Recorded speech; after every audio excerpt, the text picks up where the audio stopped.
Olá, caríssimas e caríssimos, eu sou o professor Daniel Ramos, estamos no terceiro vídeo, a regeneração. Dessa série de vídeos a respeito de soteriologia ou a doutrina da salvação. Vamos iniciar esse vídeo falando a respeito da natureza da regeneração. Acompanhe-me, por favor. A regeneração é um ato divino que concede ao penitente que crê uma nova vida e mais elevada mediante a união pessoal com Cristo. O Novo Testamento assim descreve a regeneração. A. Nascimento. Deus o Pai é quem gerou, e o crente é nascido de Deus, 1 João 5,1, nascido do Espírito, João 3,8, nascido do alto, tradução literal de João 3,7.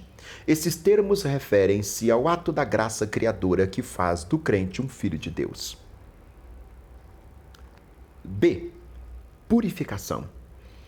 Deus nos salvou pela lavagem, literalmente, lavatório ou banho da regeneração. Tito 3,5. A alma foi lavada completamente das imundícies da vida de outrora, recebendo novidade de vida. Experiência simbolicamente, expressa no ato do batismo.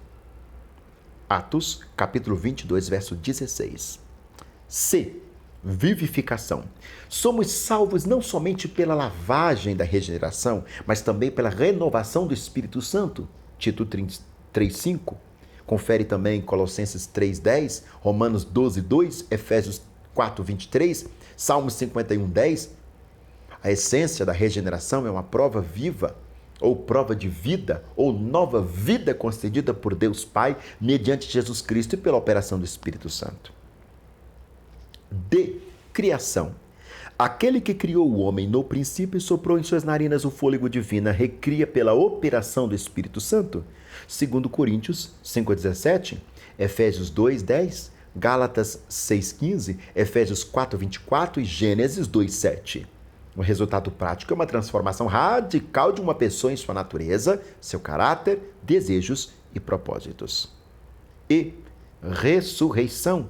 Romanos 6, 4, 5, Colossenses 2, 13, Efésios 2, 5 e 6. Como Deus vivificou o barro inanimado e fez vivo para com o mundo físico, assim ele vivifica a alma em seus pecados e faz viva para as realidades do mundo espiritual.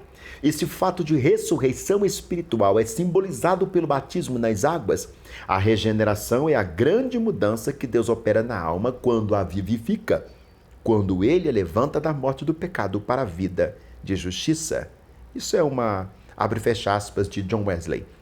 Nota-se-á que os termos acima citados são apenas variantes de um grande pensamento básico da regeneração, isto é, uma divina comunicação de uma nova vida à alma do homem. 3 fatos científicos relativos à vida natural também se aplicam à vida espiritual, isto é, ela surge repentinamente, ela aparece misteriosamente, ela se desenvolve gradativamente. Regeneração é o aspecto singular da religião do Novo Testamento. Nas religiões pagãs, reconhece-se universalmente a permanência do caráter, embora essas religiões recomendem penitências e ritos pelos quais as pessoas esperam expiar os pecados. Não há promessa de vida e de graça para transformar sua natureza. A religião de Jesus Cristo é a única religião no mundo que declara tomar a natureza decaída do homem e regenerá-la, colocando-a em contato com a vida de Deus. Assim, declara fazer, porque o fundador do cristianismo é a pessoa viva e divina, que vive para salvar perfeitamente os que por ele se chegam a Deus. Hebreus 7,25. Não existe nenhuma analogia entre religião cristã e, digamos, o budismo ou religião maometana. De maneira nenhuma se pode dizer quem tem Buda tem vida. Dá uma olhada em 1 João 5,12. Buda pode ter algo em relação à moralidade? Sim. Pode estimular, causar impressão, ensinar, guiar, mas nenhum elemento novo foi acrescido às almas que professam o budismo. Tais religiões podem ser produtos do homem natural e, consequentemente, moral, mas o cristianismo declara ser muito mais, vai muito mais além. Além dessas coisas de ordem natural e moral, o homem desfruta algo a mais. na pessoa de alguém mais. E quem é essa pessoa? Jesus Cristo. Necessidade de regeneração. A entrevista de Nosso Senhor Jesus com Nicodemos, lá em João 3, proporciona um excelente fundo histórico para o estudo desse tópico. As experiências ou primeiras palavras de Nicodemos revelam uma série de emoções provenientes de seu coração. A declaração abrupta de Jesus no verso 3, que parece ser uma repentina mudança do assunto, aplica-se ao fato de Jesus estar respondendo ao coração de Nicodemos e não às palavras de sua interrogação. As primeiras palavras de Nicodemos revelam fome espiritual. Se esse chefe judaico estivesse expressado o desejo de sua alma, talvez teria dito: estou cansado do ritualismo morto da sinagoga, vou lá, mas volto para casa com a mesma fome com que saí. Infelizmente, a glória divina afastou-se de Israel, não há visão, e o povo perece. Mestre, a minha alma suspira pela realidade. Pouco conheço de sua pessoa, mas suas palavras tocaram-me o coração. Teus milagres convenceram-me que és um mestre vindo de Deus. Gostaria de te acompanhar. 2. Faltou a Nicodemos profunda convicção. Sentiu sua necessidade, mas necessidade de um instrutor e não de um salvador. Tal qual a mulher samaritana que ela queria água da vida, em João 4,15. Mas como aquela, Nicodemos teve que compreender que era pecador, que precisava de purificação e transformação. João 4:16-18. 3. Nota-se nas suas palavras um rastro de autocomplacência, coisa muito natural de um homem na sua idade e até posição. Ele diria a Jesus: creio que fosse enviado a restaurar o reino de Israel, a fim de dar-te alguns conselhos quanto aos planos para conseguir esse objetivo. Provavelmente ele supôs que, sendo israelita e filho de Abraão, essas qualificações seriam suficientes para o homem tornar membro do reino de Deus. Jesus respondeu e disse: na verdade te digo que aquele que não nascer de novo não pode ver o reino de Deus. Parafraseando essa passagem, Jesus diria: Nicodemos, tu não podes unir-te à minha companhia como se te unirtes a uma organização? O pertencer à minha companhia não depende da qualidade da tua vida. Minha causa não é outra senão aquela do reino de Deus, e tu não pode entrar neste reino sem experimentar uma transformação espiritual. O reino de Deus é muito diferente do que estás pensando, e o modo de estabelecê-lo e de juntar seus súditos é muito diferente dos meios que estais cogitando. Jesus apontou a necessidade mais profunda e universal de todos os homens. Uma mudança radical e completa da natureza e caráter do homem em sua totalidade. Toda a natureza do homem ficou deformada pelo pecado. A herança da queda, essa deformação moral, reflete-se em sua conduta e em todas as suas relações. Antes que o homem possa ter uma vida que agrade a Deus, seja no presente ou seja na eternidade, sua natureza precisa passar por uma transformação tão radical que seja realmente um segundo nascimento. O homem não pode transformar-se a si mesmo. E essa transformação terá que vir de cima. Jesus não tentou explicar o modo como o novo nascimento, mas explicou o porquê daquele assunto. O que é nascido da carne é carne, e o que é nascido do espírito é espírito. Carne e espírito pertencem a reinos diferentes. Um não pode produzir o outro. A natureza humana não pode gerar a natureza divina, mas somente o Espírito. O Espírito Santo pode gerar a natureza espiritual. A natureza humana somente produzirá a natureza humana, e nenhuma criatura pode elevar-se acima da sua própria natureza. A vida espiritual não passa do pai ao filho pela geração natural. Ela procede de Deus para o homem por meio da geração espiritual. A natureza humana não pode elevar-se acima de si própria. Escreveu Marcus Dodds: toda criatura possui certa natureza segundo a sua espécie, determinado pela ascendência. Essa natureza que o animal recebe de seus pais determina desde o princípio a sua capacidade e a esfera deste animal. A toupeira não pode subir os seus ares como faz a águia, nem tampouco pode o filhote de águia cavar um buraco como faz a toupeira. Nenhum treino jamais fará a tartaruga correr como o antílope, nem fará o antílope tão forte como o leão. Além de sua natureza, nenhum animal poderá agir. O mesmo princípio podemos aqui aplicar ao homem. O destino mais elevado do homem é viver com Deus para sempre. Mas a natureza humana, em seu estado presente, não possui capacidade para viver no reino celestial. Portanto, será necessário que a vida celestial desça de cima para transformar a natureza humana aqui embaixo, preparando-a para ser membro deste reino. Os meios da regeneração. A agência divina. O Espírito Santo é o agente especial da obra da regeneração. Ele opera a transformação na pessoa. João 3,6, Tito 3,5. Contudo, todas as pessoas da Trindade operem nesta obra. Realmente, as três pessoas operam em todas as divinas operações, embora cada pessoa exerça certos ofícios que lhe são peculiares. Dessa forma, o Pai é preeminente o Criador, contudo, tanto o Filho quanto o Espírito Santo são mencionados como agente na criação.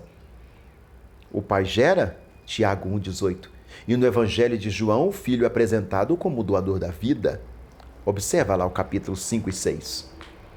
Notem especialmente a relação de Cristo com a regeneração do homem. É Ele o doador da vida? E de que maneira Ele vivifica os homens? Vivifica-os por morrer por eles, de forma que, ao comerem sua carne e beberem seu sangue, que significa crer em sua obra expiatória, eles recebem a vida eterna. Qual é o processo de conceder a vida aos homens? Uma parte da recompensa de Cristo era a prerrogativa de conceder o Espírito Santo. Dá uma conferida lá em João 3:3 e o 13, Gálatas 3:13 e 14. Ele ascendeu para que pudesse tornar-se fonte da vida e energia espiritual. João 6:62, Atos 2:23. O Pai tem vida em si. João 5:26. Portanto, ele concede ao Filho ter vida em si. O Pai é a fonte do Espírito Santo, mas ele concede ao Filho o poder de conceder o Espírito Santo. Dessa forma, o Filho é um Espírito vivificante. 1 Coríntios 15:45. Tendo o poder, não somente para ressuscitar os mortos fisicamente, João 5:25-26, mas também vivificar as almas mortas dos homens, Gênesis 2:7, João 20:22, 1 Coríntios 15:45. B. A preparação humana. Estritamente falando, o homem não pode cooperar no ato da regeneração, que é um ato soberano de Deus, mas o homem pode tornar parte na preparação para com o novo nascimento. Qual é a preparação? Qual é essa preparação? É a pergunta que não quer calar. Arrependimento e fé. O quarto tópico desse terceiro vídeo, efeitos da regeneração. Podemos agrupá-lo sobre 3 tópicos posicionais: adoção, espirituais, união com Deus, práticos, a vida de justiça. Posicionais, quando a pessoa passa pela transformação espiritual concedida como regeneração, torna-se filho de Deus e beneficiário de todos os privilégios dessa filiação. Assim descreve o Dr. William Evans: pela adoção, o crente que já é filho de Deus recebe o lugar de filho adulto. Dessa forma, o menino torna-se filho, o filho menor torna-se adulto. Gálatas 4:1-7. A palavra adoção significa literalmente dar a posição de filhos e refere-se ao uso comum ao homem que se torna para o seu lar crianças que não são suas pelo nascimento. Quanto à doutrina, devemos distinguir entre adoção e regeneração. O primeiro é o termo legal que indica conceder o privilégio de filiação a um que não é membro de sua família. Já o segundo significa a transformação espiritual que torna a pessoa filho de Deus e participante da natureza divina. Contudo, na própria experiência é difícil separar os dois, visto que a regeneração e a adoção apresentam a dupla experiência de filiação. No Novo Testamento, a filiação comum é às vezes definida pelo termo filhos, oioi, no grego, termo que originou a palavra adoção, outras vezes é definido pela palavra tekna, do grego também traduzido por filhos, que significa literalmente os gerados, significando a regeneração. As duas ideias são distintas e ao mesmo tempo combinadas as seguintes passagens: mas a todos quanto receberam deles o poder, implicando a adoção, de serem feitos filhos de Deus, os quais nasceram de Deus. João 1, 12, 13. Abre aspas. Vede quão grande caridade nos tem concedido o Pai que fôssemos chamados, implicada a adoção, filhos de Deus, a palavra que significa gerados de Deus, 1 João 3:1. Em Romanos 8, 15 a 16, as duas ideias se entrelaçam. Abre aspas, porque não recebeste o espírito de escravidão para outra vez estares em tempos ou em temor, mas recebestes o espírito de adoção de filhos, pelo qual clamamos Abba ou clamamos Pai. O mesmo Espírito testifica com o nosso espírito que somos filhos de Deus. E B, espirituais. Devido à sua natureza, a regeneração envolve união espiritual com Deus e com Cristo mediante o Espírito Santo. E essa união espiritual envolve a habitação divina. 2 Coríntios 6, 16 ao 18, Gálatas 2, 20, 4, 5, 6, 1 João 3, 24, 4, 13. Essa união resulta em um novo tipo de vida e de caráter descrito de várias maneiras. Novidade de vida, Romanos 6, 3. Um novo coração, Ezequiel 36, 26. Um novo espírito, Ezequiel 11, 19. Um novo homem, Efésios 4, 24. Participantes da natureza divina, 2 Pedro 1, 4. O dever do crente é manter seu contato com Deus mediante os vários meios da graça e, dessa forma, preservar e nutrir a sua vida espiritual. C. Práticos. Como eu disse para vocês, eram 3.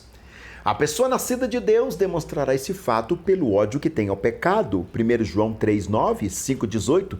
Por obras de justiça. 1 João 2, 29. Por amor fraternal. 1 João 4, 7. E pela vitória que alcançara sobre o mundo. 1 João 5, 4.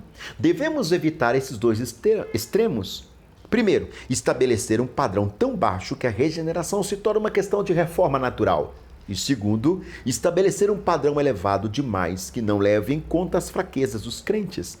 Crentes novos que estão aprendendo a andar com Jesus estão sujeitos a tropeçar, mesmo o bebê que aprende a andar. Como exemplo disso, o bebê que aprende a andar. Mesmo os crentes mais velhos podem estar surpreendidos a alguma falta. João declara que é absolutamente inconsciente ou inconsistente que a pessoa nascida de Deus, portadora da natureza divina, continue a viver habitualmente no pecado. 1 João 3,9. Mas, ao mesmo tempo, ele tem cuidado em escrever: se alguém pecar, temos um advogado para com o Pai, Jesus Cristo o justo. 1 João 2, verso 1. Eu te espero no vídeo 4, onde nós vamos falar de um tema maravilhoso: a santificação. Obrigado.